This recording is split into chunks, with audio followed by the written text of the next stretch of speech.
بسم اللہ الرحمن الرحیم۔ ابن ابی ذئب نے بیان کیا، ان سے سعید مقبری نے، ان سے ان کے والد کیسان نے، اور ان سے ابو ہریرہ رضی اللہ عنہ نے کہ رسول اللہ صلی اللہ علیہ وسلم نے فرمایا، اگر کوئی شخص جھوٹ بولنا اور دغا بازی کرنا روزے رکھ کر بھی نہ چھوڑے تو اللہ تعالیٰ کو اس کی کوئی ضرورت نہیں کہ وہ اپنا کھانا پینا چھوڑ دے۔ صحیح بخاری حدیث نمبر 1903۔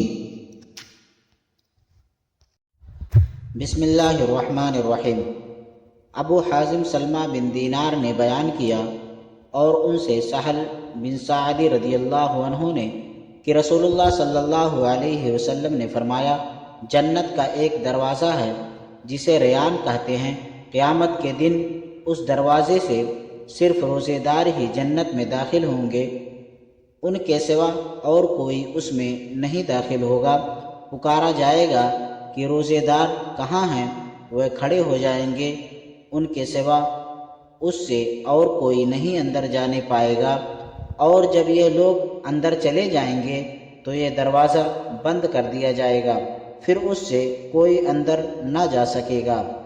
صحیح بخاری حدیث نمبر 1896۔